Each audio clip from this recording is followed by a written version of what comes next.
यस कलेजहरूले अझ उत्तरोत्तर विकास गरी हाम्रा विद्यार्थी भाइ बहिनीहरूको व्यक्तित्व विकासमा सहयोग गर्न सकुन् भन्ने कामना गर्न चाहन्छु। र देशको परिस्थितिबारे हाम्रा विद्यार्थीहरू अवगत हुनै पर्ने भएको हुनाले शिक्षा भनेको खालि प्रमाणपत्र जम्मा गर्ने कुरा होइन। त्यसकारण अहिले देशको परिस्थिति हेर्ने हो भने के पत्र पत्रिकाको रिपोर्ट अनुसार केही महिनाको व्यापार घाटा, एक वर्षकै व्यापार घाटा 13 खर्ब 8 अर्ब 8 महिना गयो। त्यसैले देश त झन्झन तल आर्थिक रूपले खस्दैछ। आयात वृद्धि हुँदैछ तर हाम्रो निर्यात छैन। त्यसले हाम्रो अर्थतन्त्र नराम्रोसित खलबलिन्छ। र यसरी यो देशका सबै युवाहरूलाई विदेश पठाउने 70 लाख उत्पादन छैन र हामी अन्नकै निर्यातक देश मध्ये थियौँ। तर अहिले वर्षको खरबभन्दा बढ्ता हामीले अन्न आयात गर्छौँ र खेत सबै बाँझा छन्। कल कारखाना राम्रो चल्दैन। अब बिजुलीकै कुरा गर्ने भने बिजुली हाम्रो छ र हिन्दुस्तानसँग 3 रुपियाँ लगभग थियो। त्यसको अब भारतबाट खरिद गरिदिएको त्योभन्दा धेरै मूल्य तिरेर 36 रुपियाँ तिरेर। अब यसरी हामीले झन्डै 8 गुणा बिजुलीको मूल्य बढेको छ। हामीले सस्तोमा हिन्दुस्तानलाई बिजुली दिने, फेरि त्यही बिजुलीलाई हामीले धेरै मूल्य तिरेर लिने हो। कुन किसिमको अर्थशास्त्र सरकारले निभाएको हो त्यो थाहा छैन। यसकारण हाम्रो विद्यार्थी भाइ बहिनीहरूले 4 रुपियाँ 12 पैसाको हुनुपर्नेमा अब त्यो 38 रुपियाँ हुने, त्यस किसिमको यो सरकारले जुन सम्झौता गरेको छ त्यो सम्झौता गलत हो। त्यसकारण यी सबै कुराले हाम्रा विद्यार्थी भाइ बहिनीहरू अवगतै हुनुपर्ने हो। हामी जुनसुकै विषय पढेका हौँ तर देशको हितमा छ कि छैन भनेर हामीले सोच्नुपर्ने छ। केही दिन अगाडि एमसीसीको विरोधमा हाम्रा विद्यार्थी भाइ बहिनीहरू र सबै हामी लाग्यौँ। तर हामी बाहेक संसदका सबै दलहरूले त्यसलाई पास गरे। त्यसले देशलाई अलि क्षति हुने निश्चित छ। पछि झन्झन देखिँदै जान्छ। एउटा प्रश्न अहिले देखा परेको छ के नेपाल पनि नाटोको सदस्य बन्दैछ। त्यस्तो भयो भने नाटोको सदस्य भनेको अमेरिकाको नेतृत्वमा युरोप र अरू उत्तर एटलान्टिक महासागरको चारैतिरको देशहरू भन्नाले साम्राज्यवादी देशहरूको एउटा सैनिक सङ्गठन हो। त्यो सैनिक सङ्गठनको सदस्य भएपछि हाम्रो देशमा पनि अमेरिकी सेना आएर बस्छ, जसरी युरोपका अरू देशहरूमा छन्। अहिले यसले हाम्रो देशको स्वतन्त्रता र सार्वभौमिकता खण्डित हुन्छ। त्यसकारण यो कुरालाई हामीले आफ्नो घरमा पनि हाम्रा अभिभावकहरूलाई, हाम्रा दाजुभाइ दिदीबहिनीहरूलाई र साथीहरूलाई भनेर देशप्रति सजग हुनुको निम्ति अनुरोध गर्न म भाइ बहिनीहरूलाई आग्रह गर्न चाहन्छु। आजको मौसमको कारणले म धेरै बोल्दिनँ, सारमा मैले यति भने। म आशा गर्छु हाम्रा विद्यार्थी भाइ बहिनीहरू र अन्य उपस्थित साथीहरूले यसबारे ध्यान दिनुहुनेछ। धन्यवाद। हामीले सुरुदेखि नै भन्दै आएको शिक्षा स्वास्थ्य निःशुल्क हुनुपर्छ, स्वदेशमा रोजगारी हुनुपर्छ, अत्यावश्यक सेवा र वस्तुको वितरण राज्यको जिम्मेवारीमा पर्नुपर्छ भनेर हामीले उठाउँदै आएका हौँ। र यसको लागि हामीले यी कलेजहरू सुरु गऱ्यौँ। र यो कलेज सुरु गर्दाखेरि छात्रहरू कम थिए। आज 20-22 वर्षपछि हामीले देखिरहेका छौँ छात्रहरू अहिले बढी छन्। यो धेरै खुसीको कुरा हो। हाम्रो कलेज स्थापनाको एउटा लक्ष्य हाम्रा बहिनीहरूलाई, हाम्रा छोरीहरूलाई हामीले उच्च शिक्षा प्रदान गर्ने हो। त्यो आज सफल भएको देखिन्छ र हामीले सर्वसाधारण जनताका छोराछोरीहरूलाई उच्च शिक्षा हासिल गराउन भनेर यी कलेजहरू सुरु गर्यौं। खोप उच्च मावि, खोप कलेज, खोप इन्जिनियरिङ कलेज र शारदा कलेज 20 मा नगरपालिका अन्तर्गत आयो। यो 31 वर्ष अगाडि यहाँका समाजसेवी शिक्षा प्रेमीहरूले सुरु गर्नुभएको हो। उहाँहरूले पछि यो नगरपालिकालाई हस्तान्तरण गर्नुभयो र यसरी हाम्रो नगरपालिका अन्तर्गत सबैभन्दा बढी शैक्षिक संस्थाहरू सञ्चालन गर्ने नगरपालिका भक्तपुर अहिले भएको छ र तपाईहरुलाई थाहा होला अहिले इन्जिनियरिङ कलेजमा भर्ना खोलिरहेको छ र अहिले केही वर्तमान र केही पूर्व मन्त्रीहरू सांसदहरूको पनि आफ्ना विद्यार्थीलाई भर्ना गरिदिनु पर्यो भनेर हामीलाई फोन पनि आइरहेको छ। हामीले भन्यौं विश्वविद्यालयको प्रवेश परीक्षाको नतिजा अनुसार मेरिट लिस्टमा माथि रहेकाहरू विद्यार्थीहरू भर्ना हुन्छ। यसरी भन्सुनमा हामीले भर्ना गरेका छैनौं।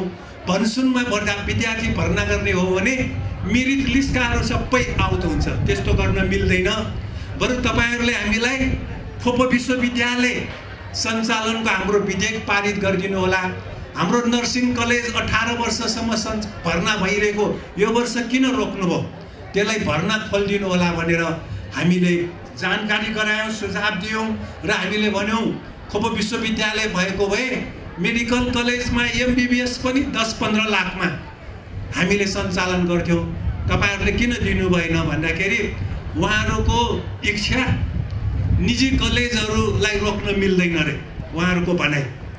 जस्तो अहिले तपाईहरुले सुनिराख्नु भएको छ Kathmandu medical college, Nobel medical college, त्यहाँ सरकारले तोकेको एमबीबीएस को लागि 40 लाख रुपैयाँ, सञ्चालकले थप 20-30 लाख रुपैयाँ चाहिने भनेर सूचना दिएपछि विद्यार्थी र अभिभावकहरूको जुलुस भयो। तर पछि थाहा भयो केएमसी काठमाडौँ मेडिकल कलेज र नोबल कलेज विराटनगरको सञ्चालक नेपाली कांग्रेसको महाधिवेशन सदस्य सुनिल शर्मा। यो कुरा हामीले प्रधानमन्त्री शेरबहादुर देउबाकै अगाडि संसदमा बोल्यौं। प्रधानमन्त्रीज्यू, तपाईको कार्यकर्ता, तपाईको महाधिवेशन सदस्य सुनिल शर्माले केएमसी र नोबल मेडिकल कलेजमा जनतालाई 20-30 लाख रुपैयाँ लिने गरी ठग्ने काम गरिरहेको छ। उनीमाथि कारबाही हुनु पर्यो भन्दाखेरि प्रधानमन्त्री मन्त्रीहरू कोही बोलेनन्। आखिर हाम्रा विद्यार्थीहरू केही पैसा बढी तिरेर अहिले पढ्न बाटेछन्। सरकार यस्तो छ, हामीले देखिरहेका छौं। यस्तो हुन नहुने हो र अहिले अर्को प्रधानमन्त्री जी सबै विश्वविद्यालयको कुलपति हुन्छ। तपाईहरुलाई थाहा छ र त्रिभुवन विश्वविद्यालय आजै हामीले समाचार सुन्यौं, त्रिभुवन विश्वविद्यालयको उपकुलपति सहित 36 वटा विभागको कक्षा कोठा, अफिस कोठाहरू सबै बन्द, तालाबन्दी। कसले गरेको भनेर बुझ्दा नेपाली कांग्रेसकै विद्यार्थी नेवी संघले तालाबन्दी गरेको। आफ्नै प्रधानमन्त्री कुलपति र आफ्नै विद्यार्थीहरूले 61-62 दिन भयो तालाबन्दी गरेको, खुलेको छैन। प्रधानमन्त्रीले केही गर्न नसक्ने, विद्यार्थीहरू आफ्नै भएपछि विद्यालयमा लडाईको बेलामा पनि कलेज र विद्यालय बन्द नहुने रहेछ। संसारको अनुभव अहिले केही छैन नेपालमा, तर बन्द। सारा विद्यार्थीहरूलाई भारत पठाउने हो, यो जालसाजी काम हो। हाम्रो घरखेत बेच्न लगाएर विद्यार्थीलाई भारतमा पढ्न पठाउने यो कसले गर्यो? नेपाली कांग्रेसले, उसकै नेवी संघ, उसकै विद्यार्थी संगठनले। त्यसकारण विद्यार्थी भाइ बहिनीहरू, विद्यार्थी संगठन पनि कस्ता हुन् हामीले चिन्नु पर्छ। जानाजान विद्यालय बन्द, हडताल गर्ने, टिचरहरूको कक्षा कोठा बन्द गर्ने, त्यस्तो काम गर्नुहुन्न। तपाईहरुलाई थाहा छ विश्वभाषा क्याम्पसको एकजना टिचरले चिट छोड्न नदिँदाखेरि विद्यार्थीले कुटपिट गर्यो। टिचरलाई हात हाल्न पाइँदैन विद्यार्थीहरूले। टिचरले आफ्नो योग्यता अनुसार नियमित कक्षा पढाउने टिचरको कर्तव्य हो। तर टिचरलाई सम्मान गर्नुपर्छ विद्यार्थीहरूले। हाम्रो देशमा चिट चोर्न दिएन भनेर विद्यार्थीले टिचरलाई कुट्ने त्यो संस्कृति जुन सुरु गर्यो, यो विद्यार्थी सङ्गठनहरू यसमा जिम्मेवार छन्। यसमा सरकारमा जाने पार्टीहरू दोषी हुन्। त्यसरी विद्यार्थी तयार गर्ने होइन। अहिले चुनावको हल्ला छ। वैशाख 30 गते चुनाव हुँदैछ। तपाईहरुलाई थाहा होला, दैनिक टीका लगाउने मान्छेहरू छन्। एउटा पार्टीको मान्छे अर्को पार्टीमा जान्छ, अर्को पार्टीको मान्छे अर्को पार्टीमा जान्छ। तपाईहरु सबै सचेत हुनु होला, टीका लगाइदिन्छ उनीहरूले। दाग लगाउने हो त्यो टीका लगाउने भनेको, टीका होइन। एकदमै गलत। पार्टी सिद्धान्त राजनीति केही नबताइकन अब हिजो मात्रै अस्ति मात्रै केपी ओलीले एकजना मान्छेलाई टीका लगाइदियो। त्यही मान्छेले केपी ओलीलाई मानसिक सन्तुलन बिग्रेको भनेर वक्तव्य दिएको थियो। त्यो मान्छेलाई टीका लगाइदियो। यो स्थिति छ देशको राजनीति। त्यसकारण हामी सबै सचेत हुनु आवश्यक छ। र हामीले प्रधानमन्त्री देउबाजीलाई भन्यौं, एमसीसी सम्झौता पारित गर्नुहुन्न। उहाँले भन्नुभयो यो त सित्तैमा आउने हो, किन नलिने? अरु देशले कतिचोटि पाइसके हामीले किन नलिने भन्ने उहाँको जवाब थियो। प्रधानमन्त्री देउबाजीलाई हामीले सम्झायौं, सित्तैमा आएको बिख खानु हुँदैन। एमसीसी भनेको बिखै हो, यो खानु हुँदैन भनेर हामीले सम्झायौं। र हामीले अरु मन्त्रीहरूलाई पनि सम्झायौं। र मन्त्रीहरूको भनाइ थियो, हाम्रो देशमा अहिले बिजुली माला धेरै उत्पादन भएको छ, त्यो कहाँ पठाउने? बिजुली बेच्नलाई हामीले भारतसँग एमसीसी सम्झौता गर्नुपर्छ। त्यहाँ लेखेको छ भारतले प्रसारण लाइन भारतको गोरखपुरसम्म निर्माण गर्ने, बिजुली भारतमा पठाउने। तर तपाईहरुले आज पत्रिकामा सुन्नुभयो, पढ्नुभयो होला, नेपालमा बिजुली नपुगेर 550 मेगावाट बिजुली भारतबाट आयात हुँदैछ। त्यो पनि कति? 1 युनिटमा 38 रुपैयाँ।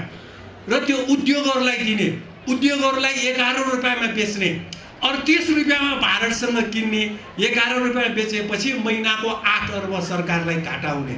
हामीले कर तिरेको यसरी घाटा पूर्ति गर्नलाई हो, हाम्रो लागि होइन।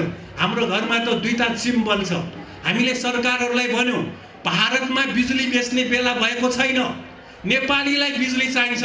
2टा चिम बाल्न लगाएर बिजुली पुग्यो भनेर भन्न मिल्दैन।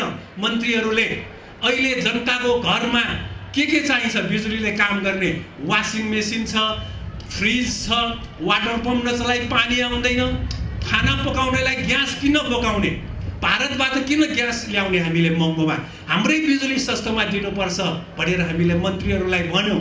तर मन्त्रीहरूको ध्यान भारतदेखि ठुल्ठुलो कामने, हाम्रो बिजुली भारतलाई नबेचे हामीलाई टिक्नै दिँदैन भन्ने खालका मन्त्रीहरू छन् अहिले। त्यसकारण यो एमसीसीले गर्दाखेरि अहिले हामीले भारतबाट बिजुली, भारतलाई बिजुली बेच्ने होइन, भारतबाट बिजुली ल्याउने यो अहिले भइरहेको छ। र एमसीसी पास किन भयो? अमेरिकाको मन्त्रीले हाम्रा सरकारमा गएका नेताहरूलाई फोनबाट धम्कायो, हेर एमसीसी पास गर्नु, नगरे राम्रो हुँदैन। कुनै देशको मन्त्रीले थर्काएपछि डराउनेहरू सिंहदरबारमा किन बसेको भनेर हामीले संसदमै भन्यौं। तपाईहरुलाई संसदमा सिंहदरबारमा बस्ने अधिकार छैन। कुनै एउटा मन्त्रीले फोनमा धम्कायो, राम्रो हुँदैन एमसीसी पास नगरे, त्यति भन्दैमा डराउने। त्यसरी डर छेरुवाहरू चाहिँ सिंहदरबार कब्जा गरेर बस्ने होइन भन्यौं। तर जबरजस्ती पास गरिदियो। हामीले धेरै विरोध गर्यौं। तपाईहरु विद्यार्थी भाइ बहिनीहरू पनि आउनु भएको थियो। हामी संसद भित्र संघर्ष गर्दै थियौं, तपाईहरु सडकमा संघर्ष गरिराख्नु भएको थियो। र हामीले एमसीसी को दफा दफा अध्ययन गर्यौं। यही हो एमसीसी संसद सदस्यहरूलाई दिएको पुस्तक। यसको अगाडिपट्टि नेपाली यो अनुवाद गरिएको हो, हाम्रो मन्त्रीले सही गरेको पछाडी यो मन्त्रीले सही गरेको यही हो। यो 2 जना, एकातिर हाम्रो मन्त्री ज्ञानेन्द्र बहादुर कार्की, अर्कोतिर यो एमसीसी को अमेरिकामा बस्ने जोनाथन जी नास। यो अंग्रेजीमा हो, डकुमेन्ट अंग्रेजीमा हुन्छ। र यसको दफा दफा हामीले अध्ययन गर्यौं। दफा 2.7 मा अमेरिकी कानुन र नीतिलाई पालना गर्नुपर्ने। हामीले अमेरिकाले के कानुन बनाउँछ, के नीति बनाउँछ, त्यो पालना गर्न सक्छौं। कुनै पनि देशले गर्दैन। अमेरिकाको कानुन अमेरिकी जनताको लागि हो। तर यहाँ लेखेको छ एमसीसीमा सम्झौता गरेपछि अमेरिकाको कानुन र नीति पालना गर्नुपर्छ। दफा 5.1 मा वर्तमान र भविष्यको अमेरिकी कानुनलाई पनि पालना गर्नुपर्छ। दफा 5.5 मा यो सम्झौता 5 वर्षको लागि हो, तर अमेरिकी कानुन र नीति सदाको लागि पालना गर्नुपर्छ भनेर लेखिएको छ। र दफा 6.8 मा यो एमसीसी को कारण नेपाली मृत्यु भएमा कतै उजुरी दिन पाउँदैन। दफा 7.1 मा प्रस्तुत एमसीसी सम्झौता र नेपालको कानुन बाँझिएमा नेपालको कानुन काम लाग्दैन, यही एमसीसी सम्झौता मात्र लागू हुन्छ। दफा अनुसूची 5 क मा नेपाल सरकारले एमसीसीलाई चित्त बुझ्ने योजना पेश गर्ने, त्यस्तो योजनामा भारत सरकारको समर्थन हुनुपर्ने र भारतको गोरखपुरसम्म विद्युत प्रसारण लाइन निर्माण गर्ने भनेर लेखिएको छ। यी सबै दफाहरू हामीले अध्ययन गर्दा नेपालको हितमा छैन। त्यसकारण हामीले सरकारलाई भन्यौं, मन्त्रीहरूलाई भन्यौं, यो एमसीसी सम्झौता ठीक छैन, यसलाई खारेज गरौँ भनेर भन्दाखेरि ज्ञानेन्द्र बहादुर कार्की मन्त्री यही सम्झौतामा हस्ताक्षर गर्न अमेरिका जानुभएको उहाँले मङ्गोलियाले 2 चोटि एमसीसी खाइसक्यो, यहाँ हामीले 1 चोटि पनि खान पाएको छैन भनेर भन्नुभयो। हामीले एमसीसी मङ्गोलियाले किन 2 चोटि खायो भनेर अध्ययन गर्दा मङ्गोलियाको सेना भनेको अमेरिकाले अफगानिस्तान र इराकमा आक्रमण गर्न लिएर गएको सेना रहेछ। त्यो मङ्गोलियाको सेनालाई अमेरिकाले अमेरिकी साम्राज्यको गोर्खाली भन्ने रहेछ।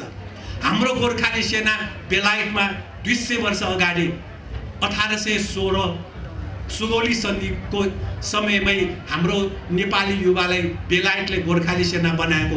बेलायतले पहिलो विश्वयुद्ध र दोस्रो विश्वयुद्धमा हाम्रा गोर्खालीहरूलाई लडाएको, विभिन्न देशमा आक्रमण गर्न। पछि बेलायतले फकल्यान्ड युद्धमा, पछि भारतमा पनि गोर्खाली सेना भारतले पाकिस्तानबाट बङ्गलादेश टुक्रा गर्न त्यहाँ पठायो। अहिले चीन र भारतको सीमा विवाद छ, भारतले हाम्रो गोर्खाली सेना त्यहाँ लडायो, अस्ति गोर्खालीको पनि मृत्यु भयो। र कालापानीमा भारतले हाम्रो नेपाली भूमि अतिक्रमण गरेको छ, त्यहाँ पनि गोर्खाली सेना राखेको छ। हाम्रै भूमि कब्जा गर्न हाम्रा युवाहरू भारतले राखेको। त्यसकारण गोर्खा भर्ती केन्द्र खारेज हुनुपर्छ भनेर हामीले यो सुरुदेखि उठाउँदै आएको हौं। र मङ्गोलियाको सेनालाई अमेरिकाले अमेरिकी साम्राज्यको गोर्खाली बनाएको रहेछ। त्यसकारण त्यसले 2टा एमसीसी पायो। अब हामीले एउटा एमसीसी पाउँदैछौँ, जबरजस्ती पास गर्यो। अब एमसीसी पास हुने बित्तिकै युक्रेन बारे युएनमा मतदान भयो, अमेरिकाले फोन गर्यो अब रुसको विरुद्ध मत दिनु नेपाल भनेर देउबालाई फोन गरेपछि देउबाले हस् हजुर भनेर युएनमा रुसको विरुद्ध मतदान गर्यो। रुसको विरुद्ध मतदान भनेको असंलग्न परराष्ट्र नीति र पञ्चशीलको सिद्धान्त विपरीत हो। अब अमेरिकाले जे भन्छ त्यो गर्नुपर्ने दिन आउँछ। अमेरिकाले जुन देशमा आक्रमण गर्छ नेपाली सेनालाई उतै लिएर जान्छ। अमेरिकाको सेना कमान्डर नेपाल आउँछ, यहाँको सेना प्रहरी गुप्तचर सबैलाई आदेश दिन्छ। त्यसकारण एमसीसी ठीक छैन भनेर हामीले विरोध गरेका हौं। यो विषय सबै युवा पुस्ताका विद्यार्थी भाइ बहिनीहरूले जानकारीमा राख्नु जरुरी छ। र अहिले अस्ति बैठक पनि भयो, सर्वदलीय बैठक। हामीले प्रचण्डजी र माधवजीलाई भन्यौं, तपाईहरुले देउबाजीलाई प्रधानमन्त्री बनाएको त एमसीसी पास गर्नलाई नै भयो नि भन्दाखेरि उहाँहरू हाँसी मात्र राख्नुभयो। अहिले सत्य साबित भयो। देउबालाई 5औं पटक प्रधानमन्त्री बनाउनुको कारण एमसीसी सम्झौता पारित गर्नु हो। यो हुँदैन भनेर हामीले भन्यौं। अब युक्रेनको बारे यहाँ उठिसकेको छ। युक्रेनको घटना किन उठ्यो? रुसले युक्रेनको असैनिकीकरण, अमेरिकाले युक्रेनलाई नाटो सदस्य बनाउन खोजेको, अमेरिकी जैविक हतियार युक्रेनमा छ र अरू नाटो देशको हतियार पनि ल्याउन खोज्यो, रुसलाई अप्ठ्यारो पार्न खोज्यो। त्यसकारण रुसले के भन्यो, यहाँ युक्रेन मेरो नजिकको छिमेकीको देश हो, अमेरिकी सेना ल्याउन पाउँदैन। सोभियत संघ हुँदा हामी एउटै देश हो, सोभियत संघ विघटन भएपछि प्रजातन्त्रको नाउँमा त्यहाँ पुँजीवाद आएपछि देश 15 टुक्रा भयो। युक्रेन एउटा देश, त्यहाँ अब अमेरिकी सेना आउने, नाटो देश बनाउने हामीलाई मन्जुर छैन भनेर युक्रेनलाई रोकेको हो।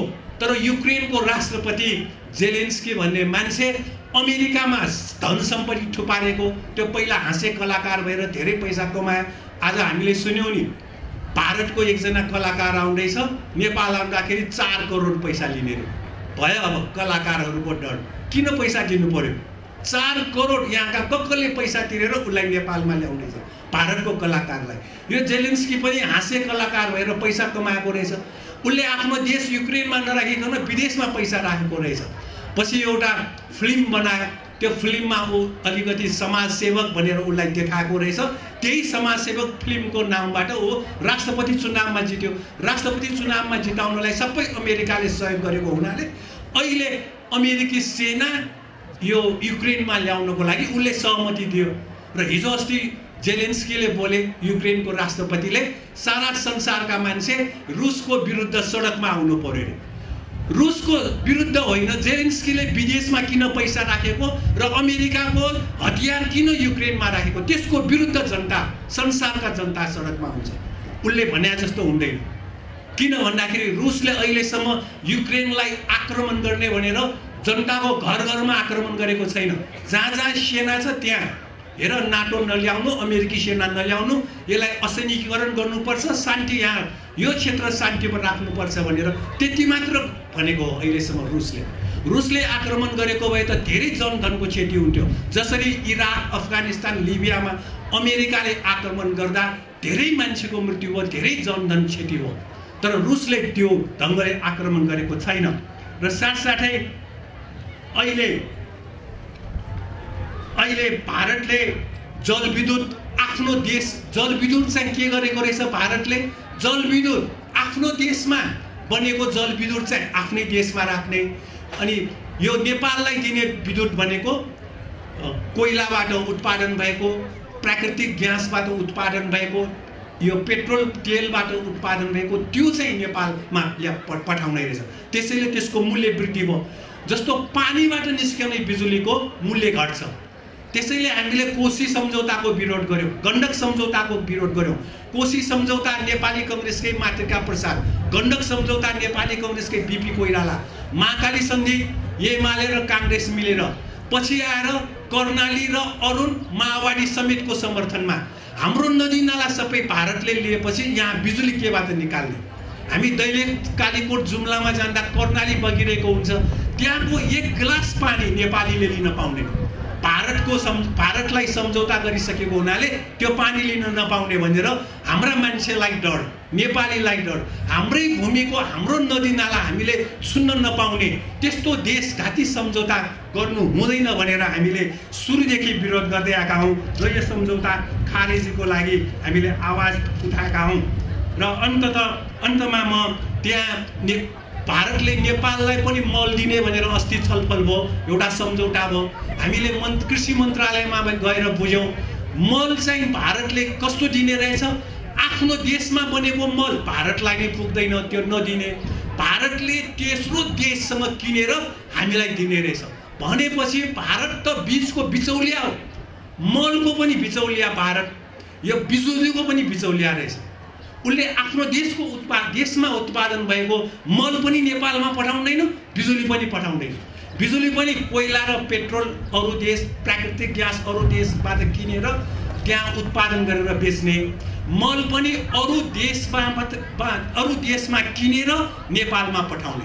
त्यसकारण हामीले सरकारलाई भन्यौँ, त्यसो भए भारतसँग मल किन किन्ने? अरू देशसँग किनौँ भन्दाखेरि भारतले किन्न नदिने। भारतले किन नदिएको भन्दाखेरि नाफा चाहिँ भारतीयलाई नखुवाइकन नेपालले पानी पनि खान पाउँदैन, सास पनि फेर्न पाउँदैन। भारतको नीति यो रहेछ। यही नीतिलाई हामीले के भन्यौँ? भारतीय एकाधिकार पुँजी।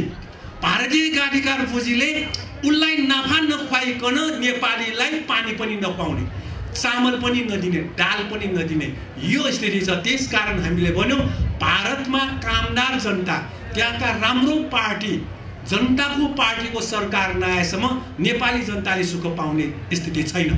नेपालमा पनि नेपाली जनतालाई सुख दिने कामदार जनताको पार्टीको सरकार आवश्यक छ र सँगसँगै भारतमा पनि आवश्यक छ। भारतसँग खुला सिमाना छ।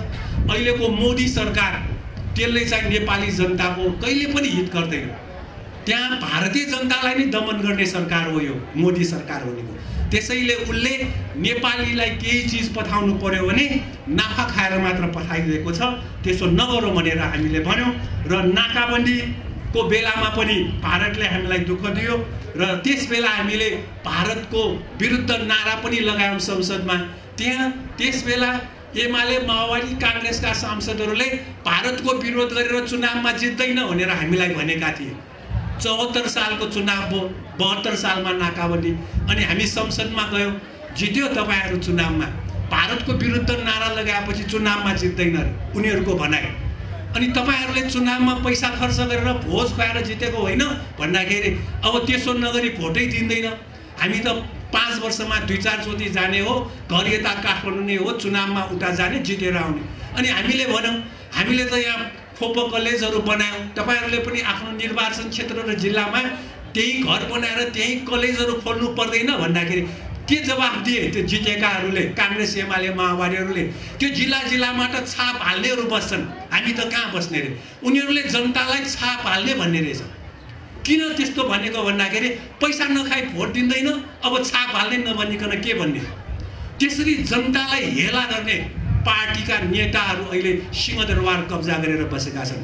त्यसकारण हाम्रो देश छिटो विकास हुने हामीले आशा नगरे पनि हुन्छ। तपाईँहरूको मनमा होला चुनाव हुन्छ, फेरि पनि चुनाव हुन्छ, अब त केही होला। यी पार्टीहरू सरकारमा गएसम्म यिनीहरू त सिंहदरबार फोहोर गर्न गएका हुन्। त्यहाँ चाहिँ गाडी तन्न राखेको थियो एकपटक सिंहदरबारभित्र, पत्रिकामा छापियो। अनि हामीले पनि उठायौँ संसदमा, यो गाडी सिंहदरबार के डम्पिङ साइट हो गाडीको? यो गाडी किन यतिका धेरै भन्दाखेरि के जवाफ आयो? एकजना सचिव आएपछि पुरानो सचिवले चढेको चढ्दैन, 2 करोड 3 करोडको नयाँ ल्याउने, फेरि अर्को सचिव आउँछ, फेरि अर्को मन्त्री आउँछ, अघिल्लो मन्त्रीको कसैले चढ्दैन, अनि गाडी यहाँ थुप्रिँदैन भनेर जवाफ आयो। पछि डोजर ल्याएर सब गाडी उठाइदियो, नयाँ गाडी उठाइदियो। त्यसकारण यिनीहरू सिंहदरबार चाहिँ फोहोर गर्न गएका हुन्। यिनीहरूबाट देश विकास हुँदैन। यिनीहरू एकदमै लोभी पापी हुन्, भ्रष्टाचारीहरू हुन्। यो स्थिति छ हाम्रो देशमा। जो सिंहदरबार कब्जा गरेर बसेका छन् यिनीहरूले भ्रष्टाचार पनि नियन्त्रण गर्दैन, जनतालाई शिक्षा स्वास्थ्य पनि दिँदैन। खालि ठुल्ठुला अरबपतिहरू, यो एमसीसी समर्थन गर्नेहरू पनि ठुल्ठुला उद्योगी व्यापारीहरू हुन्। अहिले उद्योग वाणिज्य सङ्घको अध्यक्ष शेखर गोल्छा, उसले बजाज कम्पनीको भारतबाट ल्याएर यहाँ भ्याट छली गरेको भनेर पत्रिकामा आयो। उसले विभिन्न देशमा कर छली कम्पनीमा लगानी गरेको भनेर त्यही मान्छे उद्योग वाणिज्य महासङ्घको अध्यक्ष। त्यसकारण उद्योगपति र व्यापारीहरू पनि 2 किसिमको हुन्छ। एउटा विदेशी पुँजीको दलाल, विदेशको सामान ल्याएर नेपालीसँग नाफा खाने। अर्को देशभक्त उद्योगी व्यापारी भनेको नेपालमै उत्पादन गरेर नेपाली जनताको सेवा गर्ने। हामीलाई चाहिएको देशभक्त उद्योगी व्यापारी हो, दलाल पुँजीपट्टि वर्ग होइन। विदेशीको सामान नेपालमा ल्याएर नाफा लिने र विदेशमा पैसा जम्मा गर्ने हामीलाई आवश्यक छैन। यो सबै विषय नयाँ पुस्ताका विद्यार्थी भाइ बहिनीहरूले थाहा पाउनु जरुरी छ। धन्यवाद। सायद आज प्रकृतिले पनि हाम्रो परीक्षा लिँदैछ। सधैँ कक्षा कोठामा हुने परीक्षाहरू आज एउटा खुल्ला ठाउँमा परीक्षामा हामी छौँ र मलाई विश्वास छ हाम्रो अनुशासन, हाम्रो व्यवस्थापन, हाम्रो तदारुकता, हाम्रो तयारी र हाम्रो सहयोगी भावना, ती सबै समुच्चमा हामीले हेरिरहँदा हामी परीक्षामा क्रमशः उत्तीर्ण हुँदैछौँ। र यसरी नै जीवन हामीले नसोचे जस्तै हुन्छ सायद, र यसरी अनएक्सपेक्टेडली भनौँ हामी आज एउटा फरक खालको परीक्षामा छौँ, सिङ्गो संस्था परीक्षामा छौँ र हामी अगाडि बढ्छौँ। हामी तयारीका साथ हामी अगाडि बढ्छौँ र केही दिन अगाडि हाम्रा विद्यार्थी भाइ बहिनी र हाम्रा केही साथीहरूले एउटा अर्को परीक्षामा सामेल हुनुभएको थियो, बानेश्वरको परीक्षामा। त्यहाँ पनि हामी बडा निर्भीकताका साथ हाम्रो देशको रक्षाको निम्ति हामी अग्रसर भएका थियौँ र हामीले हाम्रो देशभक्तिपूर्ण भावनामा हामी अब्बल दर्जाका साथ हामी उत्तीर्ण भयौँ र यसरी नै समयले लिने हरेक परीक्षामा हाम्रा विद्यार्थी भाइ बहिनीहरू र साथसाथै हामी सम्पूर्ण उत्तीर्ण हुँदै अगाडि बढ्न सकौँ भन्ने अनुरोध पनि गर्छु। केही दिन अगाडि एकजना 5-6 कक्षातिर पढ्ने एउटा भर्खरको बालकले एउटा प्रश्न सोधेको मलाई याद छ। हाम्रै समयमा हामीले भूकम्प बेहोर्यौं, हाम्रै समयमा हामीले बाढी पहिरो पनि देख्यौं, हाम्रै समयमा हामीले कोभिड-19 को महामारी पनि देख्यौं। त्यसो भए हाम्रै समयमा के थर्ड वर्ल्ड वार पनि हुने हो कि?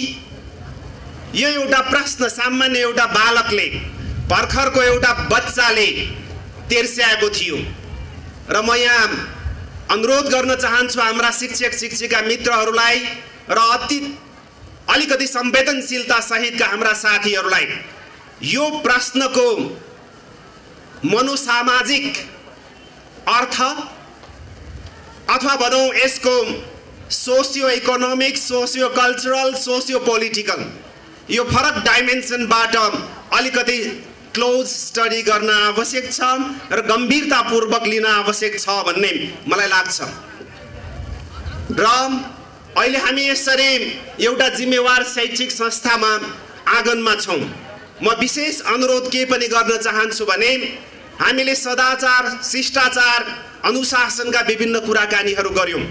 अब त्यसमा एउटा अलिकति अर्को फरक प्रसङ्ग पनि थप्न आवश्यक छ भन्ने अहिलेको परिस्थितिले, देशको परिस्थितिले र अन्तर्राष्ट्रिय परिदृश्यले बताउँदैछ।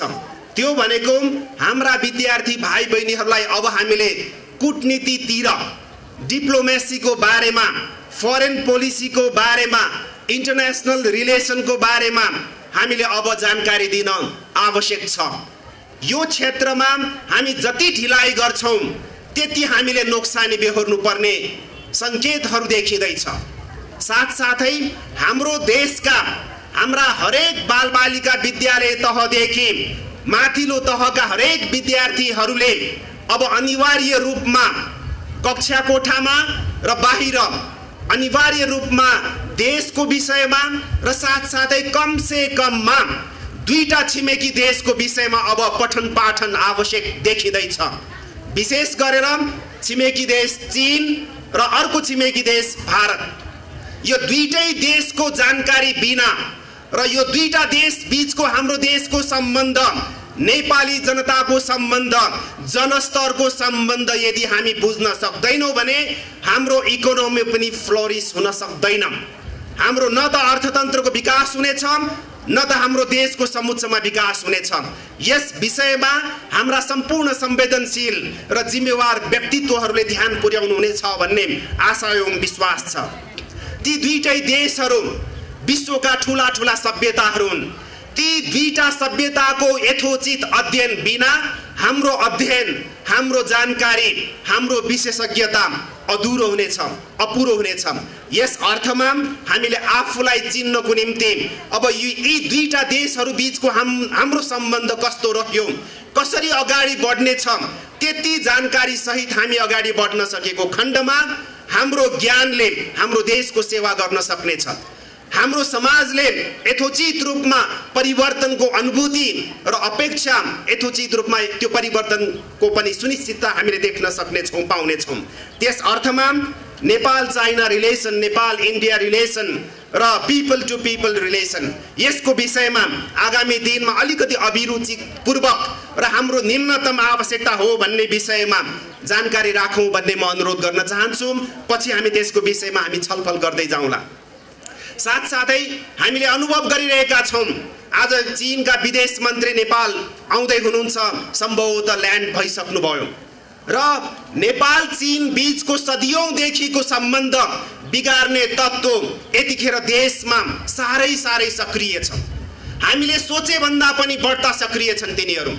नेपाल चीन बीचको सम्बन्ध भाँड्ने, नेपाल र चीन बीचको जनस्तरको गहिरो सम्बन्ध त्यसलाई पनि भताभुङ्ग पार्ने र नेपाललाई बाध्य भएर बाध्य भएर एउटा सैनिक मोर्चामा लाने, जहाँ कि हामी सबैलाई थाहा छ नेपालको परराष्ट्र नीति भनेको असंलग्नतामा आधारित हो, पञ्चशीलमा आधारित हो। त्यो दुईटै पक्षलाई, न्युट्रलिटीलाई, पञ्चशीललाई र यो असंलग्न परराष्ट्र नीतिलाई मिल्काएर नेपाललाई एउटा सैनिक क्याम्पमा लाने षड्यन्त्र हुँदैछ। हामीलाई थाहा छ युक्रेनको अहिलेको दुर्भाग्य भनेको त्यही नीति, अमेरिकाको गलत नीतिकै कारण युरोपको एउटा अगाडि बढिसकेको देश अहिले आगोमा छ, जल्दैछ। त्यहाँका 40 लाख मानिस शरणार्थी जीवन बिताउन बाध्य छन्। त्यो दुर्भाग्य नआओस् भन्नका लागि हामी सबै विद्यार्थीहरू, हामी सबै शिक्षकहरू, जिम्मेवारहरू सबैले यो देशको अस्तित्व रक्षा र साथसाथै यो देशलाई जसरी सदियौंसम्म यो देशको सम्प्रभुता, सार्वभौमिकता, स्वाधीनता जसरी जोगियो, आगामी सदियौं दिनसम्म यसको सुनिश्चितताको निम्ति हामी सबैले आफ्नो ठाउँबाट जिम्मेवारी, हामी सबैले आफ्नो ठाउँबाट मेहनत र प्रयास गर्न आवश्यक छ। यो अत्यन्त संवेदनशील विषय हो। एमसीसी मार्फत त आक्रमण भयो, अरू धेरै हमलाहरूबाट हामी जोगिन सकौं भन्नको लागि यो क्षेत्रमा हामीले संवेदनशीलता अपनाउन आवश्यक छ।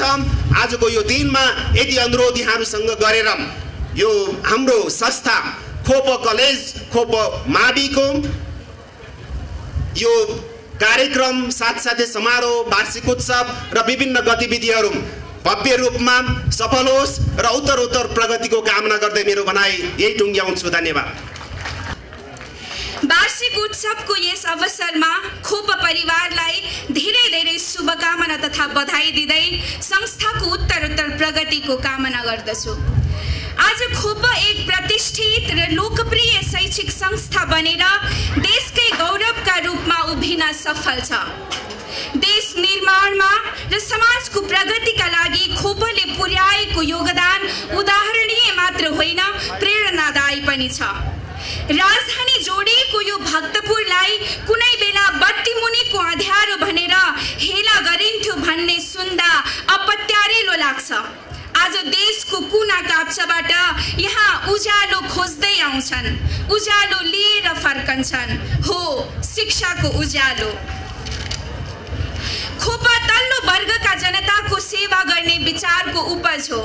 खोप किसान मजदुरका छोराछोरीको भविष्य र समाजमा परिवर्तनको निम्ति महत्त्वपूर्ण अगुवाई थियो। आत्मनिर्भर भएर देशको निम्ति आवश्यक युग सुहाउँदा मानिस तयार गर्ने थलो हो खोप। खोपका द्रष्टा अगुवामा हार्दिक अभिनन्दन छ। शिक्षाको मूल उद्देश्य मानिसको जीवन, समाज र देशमा परिवर्तन हो। शिक्षाको दीर्घकालीन उद्देश्य आमूल परिवर्तन हुनुपर्दछ। चेतना, ज्ञान, विज्ञान र प्रविधिको क्षेत्रमा परिवर्तन, ती बीचको तालमेल, तादात्म्यता नै शिक्षाको उद्देश्य हो। विचार, विवेक र चेतना बिनाको विज्ञानले दुर्घटना निम्त्याउँछ। प्रजाको कोरियामा नयाँ पुस्तालाई विद्यालयबाट विचारधारात्मक शिक्षा, प्राविधिक शिक्षा र सांस्कृतिक शिक्षा दिइन्छ। चिनिया जनताका महान नेता माओले सधैँ अध्ययन, व्यवहार र विचारमा जोड दिनुभयो। ती देशहरूमा परिवर्तन र विकासको आजको आश्चर्यजनक प्रगति तथा उपलब्धि त्यही इतिहासको देन हो। प्रमाणपत्र र परीक्षाफलको अङ्कगणित भन्दा माथि असल विचारको आभा समाज र देशको निम्ति हितकर हुन्छ भन्ने पाठ समयले सिकाएको छ। अध्यक्ष रोहितले भन्नुभएको स्मरणीय छ, तपाईको विचार तथा व्यवहार नै तपाईको व्यक्तित्व हो। शिक्षाको यही आदर्श बोकेर हामी अघि बढ्यौं। फेरि पनि प्रश्न त उठ्छ, हामीले हुर्काएका विद्यार्थीहरू समाजमा फर्केर आउँछन् कि आउँदैनन्? आज देशको समग्र शैक्षिक बन्दोबस्त र शिक्षाको क्षेत्र विकृत र बदनाम छ, असफल छ। समाजमा जकडिएको अन्धविश्वास, गलत सोच र व्यवहार उन्मूलन गर्न सकेको छैन, अपराध रोक्न सकेको छैन। महिला हिंसा उस्तै छ। विद्यमान शैक्षिक बन्दोबस्तले सिप र रोजगारी दिएन, त्यसकारण 70 लाख युवा खाडी मुलुकमा छन्। शिक्षालाई उत्पादन श्रमसँग जोड्ने पहल पनि पनि हुन सकेन। बौद्धिक पलायन देशको निम्ति ठूलो रोग बनेको छ। यसमा आजसम्मका सरकारहरू दोषी छन्। शिक्षा नीति दोषी छ। सरकारको उदासीनता, असफलता, अकर्मण्यता रहँदै पनि जनस्तरबाट समाजप्रति उत्तरदायी संस्थाहरूले परिस्थितिसँग मुकाबिला गर्ने तागत राख्नु पर्दछ। त्यस कार्यको निम्ति नेपाली जनता आशालाग्दो अनुहार लिएर खोपतिर हेरिरहेका छन्। आजको समयमा कुनै देशलाई ध्वस्त र खोक्रो बनाउन बम नै खसाल्न पर्दैन। विश्वविद्यालयहरूमा प्रत्यक्ष परोक्ष हस्तक्षेप, पक्षपात, भागबण्डा गरे पुग्छ। नेपालमा त्यही नै भइरहेको छ। नवउदारवादी शिक्षा नीति विदेशी शक्तिको आक्रमण थियो। शिक्षा क्षेत्रमा राज्य विमुख बन्दै गयो। निजी क्षेत्रको हाली मुहाली चल्न थाल्यो। बहुराष्ट्रिय कम्पनी र संस्थाको प्रभाव बढ्दै गयो। विश्वविद्यालयलाई आजसम्म सरकारमा गएका पुँजीवादी पार्टीहरूले आफ्नो प्रभुत्व हुर्काउने थलो मात्र बनाएनन्, विदेशी दात्री निकायहरूको उर्वर थलो बनाए। त्रिभुवन विश्वविद्यालयको उदाहरण लिने हो भने हिजो कुल बजेटको 95% स्वयं सरकारले बेहोर्ने गरेको थियो। नवउदारवादी शिक्षा नीतिकै कारण आज कुल बजेटको 40% मात्र सरकारले बेहोर्छ। अनुसन्धान केन्द्रहरू बन्द हुँदैछन्। त्रिवी आज विश्व बैंक, UNDP लगायतका बहुराष्ट्रिय पुँजीवादी आर्थिक जावलको आर्थिक आधारमा सञ्चालन भइरहेको छ। त्रिवीले लिने हरेक नीतिगत निर्णयहरूमा विश्व बैंकको भूमिका र संलग्नता बाहिरिएको छ। भूगोल शास्त्र, इतिहास र राजनीति शास्त्रमा अध्ययन, पठन, ओह्रालो झर्नु शिक्षामा नवउदारवादी प्रभाव नै हो। विश्वविद्यालय विदेशतिर हुइकिने कारिन्दा तयारीमा लागेको देखिन्छ। विश्वविद्यालय भागबण्डाको अखडा बनिरहनु दुर्भाग्यको विषय हो। यहाँ VC, रेक्टर, रजिस्ट्रारको पद खरिद बिक्री हुन्छ। कमिसनको चक्र चल्छ। हामीले सुन्यौं कांग्रेस सरकारका एक स्वास्थ्य मन्त्री हुँदा धरानको BPKIHS को VC पोस्टलाई 2 करोडमा बिक्री गर्न पुगेका थिए। उनले नमानेपछि 10 करोडमा रौनियार थरकालाई VC बनाएको कुरा बाहिर आयो। के यो सत्य हो? के सबैतिर यही अवस्था हो? प्रश्न उठ्छ। तिनै मान्छे शासक दल आज पुनः शिक्षाको राजनैतिक एजेन्डामा प्रश्न गरौँ भन्दैछन्। स्थानीय सरकारलाई के गर्न दिने र के गर्न नदिने या रोक्ने भन्ने अभिव्यक्ति दिँदैछन्। टिठलाग्दो कुरा। यही शिक्षा नीतिले शिक्षा महँगो भयो।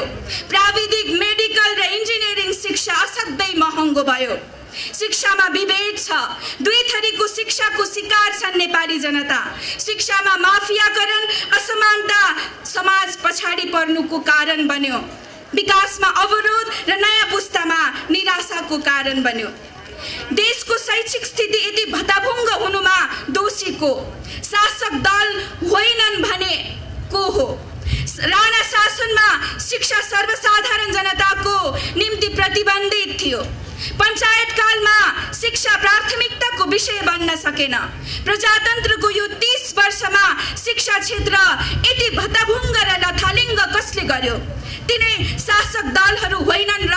यो प्रश्न सोध्न जरुरी छ। शिक्षामा व्यापारीकरण र माफियाकरण विरुद्ध खोप उभियो।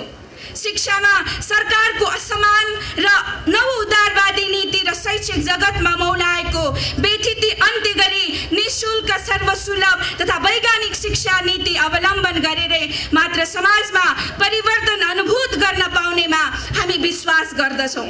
मानिसको जीवन देशको माटो र श्रमसँग जोडिएको शिक्षा नै देशको आत्मनिर्भर भविष्य निर्माणको पूर्वाधार हुन सक्दछ भन्नेमा हामी विश्वास गर्छौँ। शिक्षामा सरकारको यथेष्ट लगानी या प्राथमिकता आजको आवश्यकता हो। व्यवहारमा शिक्षा राज्यको दायित्व बनाउन जरुरी छ। स्थानीय सरकारलाई विश्वविद्यालय सञ्चालनको अधिकार दिनु पर्दछ। प्रश्न जरुर उठ्छ, यो सरकारलाई अहिलेसम्म प्रधानमन्त्री र शिक्षा मन्त्री बनेकालाई खोप विश्वविद्यालय जस्तो, जनताको विश्वविद्यालय निर्माण जस्तो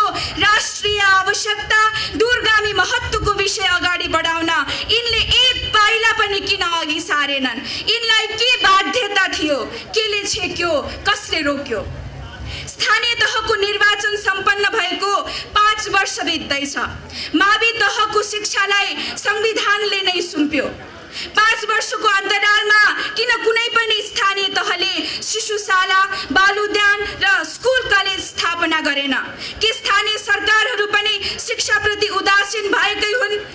किन धेरै स्थानीय तहहरूको ध्यान पहाड खोस्रने, अव्यवस्थित बस्ती बसाल्ने, ठेक्का पट्टा मिलाउने, पहाडहरूमा भ्यू टावर बनाउने जस्ता अनावश्यक काममा मात्र पुग्यो? सचेत जनताले यति बेला गर्ने प्रश्न यिनै हुन्। स्थानीय तह र नयाँ बनेको प्रदेश पनि कसरी भ्रष्टाचारको अखडा बन्यो? कालाबजारी, माफिया, तस्करकै बोलवाला त्यहाँ पनि कसरी भए? के तिनै तत्त्व फेरि निर्वाचित त हुँदै छैनन्? समयले यी प्रश्नको जवाफ खोज्दैछ। जनताको सचेतताको परीक्षा फेरि हुँदैछ। के यो पटक नेपाली जनताले विवेक अपनाउन सक्लान्? शिक्षाकै विषयमा छलफल गर्दा एउटा गम्भीर प्रश्न तेर्सिन्छ, सवाल उठ्छ। हामीले हाम्रा विद्यार्थीहरूलाई सामूहिक विषयमा जानकार बनाउन के कति प्रयास गर्यौं?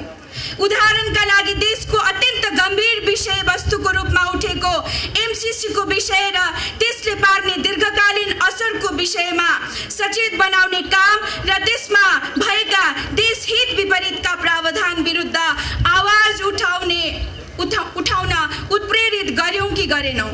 परीक्षामा हाम्रा विद्यार्थी कति उत्तीर्ण भए या भएनन् त्यो एउटा प्रश्न हो भने देश चिनाउन र देशका समस्याका विषयमा बोल्न सिकायौं या सिकाएनौं? मलाई विश्वास छ खोप जस्तो जिम्मेवार शैक्षिक संस्थाले समयले सुम्पेका गहन जिम्मेवारी वहन गर्यो र गर्दै जानेछ। इतिहासले एक दिन पुष्टि गर्नेछ एमसीसीमा देशघात नदेख्नेहरू, एमसीसीको समर्थन गर्नेहरू गलत थिए र एमसीसी विरुद्ध लाग्नेहरू सच्चा देशभक्त थिए। देशभक्ति नमर्नु भनेको देश बाँच्नु हो। यस अर्थमा हाम्रो विद्यार्थीहरूको मनमा देशभक्ति जगाएर देश बचाउन, देशद्रोही चिनाउन, विदेशी शक्ति सामु नझुक्न खोपले पनि आफ्नो ठाउँबाट अहम भूमिका निभाउँदै जानेछ। यो नै हाम्रो शिक्षाको आदर्श पनि हो। हामीलाई थाहा छ सबै उपलब्धि प्रमाणपत्रमा देख्न सकिँदैन, तर यथार्थ के हो भने जब प्रमाणपत्रमा उल्लेख गरिए भन्दा बढी उपलब्धि देश र समाजले अनुभव गर्न पाउनेछ तब स्वर्णिम भविष्यको क्षितिज उघारिएको अनुभव हुनेछ। धन्यवाद। Challenging years to work as elected members in the municipality after 20 years of vacant local government, as well as the importance of re-establishment of the local government after Great Earthquake 2072 BS. As a responsible member of the society, me myself got the opportunity to learn about the society, how it functions as a system, the social science and social engineering. Moreover, the harsh ever COVID-19 pandemic took us closer with the society and managed to serve. Dear all, I plead you all, at this point, every citizen needs to contribute remarkably in their own field to change the lives of all individuals and succeed to serve the community and the nation with new dimension and broad horizon. Every institution in the society have the power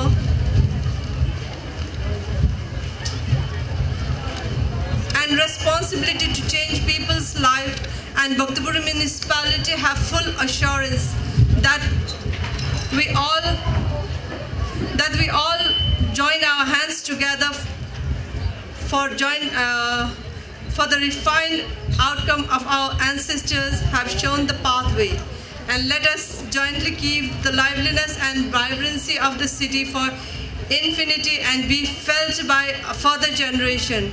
I urge with you all that instead of getting frustrated by the undesired situation we are going under, let us all learn big lesson and make use of it further and make our city a better place to live.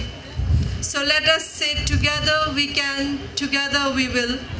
Stay safe and stay healthy. Thank you very much.